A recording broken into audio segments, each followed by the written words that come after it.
I refer to Sir William Arthur Stanier, Fellow of the Royal Society, as Sir Stanier. This is a grammatical error. The title, Sir in this case, is always followed by the first name, not the surname. Nothing really of note in the way of errors, but I did receive a nice comment from an actual NS driver about the driving experience of a DDZ. Apparently they are poorly insulated, wind always finding a way to creep underneath the big front windshield. It's these types of comments that makes it all worth it. Thank you, chaps. At the time I had no idea why the LNER didn't just double-head its Pacific locomotives on the Aberdeen line. After further research, I can confirm it was due to weight restrictions.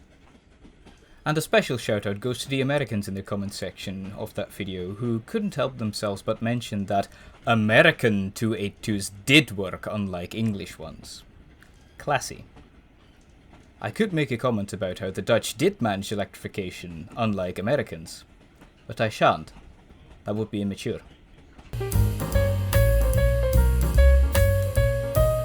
I said that R700 was cosmetically restored. Actually, it's undergoing cosmetic restoration. It is not yet completed as of this video. Someone tried to correct me in the comments of this video by claiming that the Pacific nickname coming from the very first true Pacific locomotives destined for New Zealand is a factoid. However, when I then asked them where they found any information supporting the contrary, they only responded with, "Watch a video I have not uploaded yet to find out." Pro tip, if you want some traction for your own channel, don't go about it like that person did.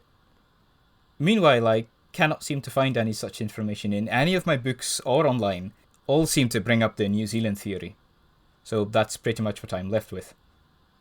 Another error I made was referring to the specifically streamlined Js as Super Hudsons. In reality, the whole J3A or J3 class were the Super Hudsons.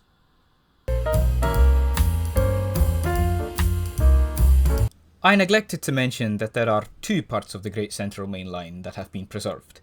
The Loughborough-Leicester section, which is the more widely known one, and the Nottingham-Loughborough section.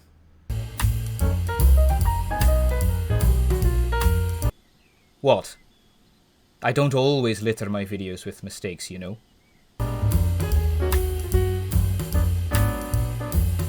I made the mistake of saying that the outside cylinders on Thomson's A1 were placed further back. This is false. From the outside cylinders onwards, the A1 is the same length as an A3, accentuating the fact that the Thomson A1 is an unstreamlined A4 given Thomson's front end.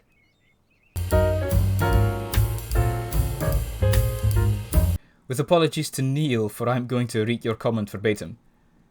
D5303 was the fourth member of the initial batch of Class 26 locos, not the third. It was sent to Leith a month after being delivered to Hornsey Depot. A month later it was back in London. And when the Class 26s were sent back to London to cover for other failed diesels, it was only D5330 to D5335, and only for around 3 months in 1959. And more than half of the Class 26s were delivered to English depots, specifically Thornaby and Cricklewood. So, those were another 9 episodes. I remember when I had completed the first 9 episodes of this series, I had only just surpassed 10,000 subscribers, and here we are not quite almost nearly at 20,000. Thank you for your continuing support, and if this video has taught you anything, it is to not shy away from correcting me with appropriate information. Thank you for watching, and I hope to see you in the next episode. Cheerio!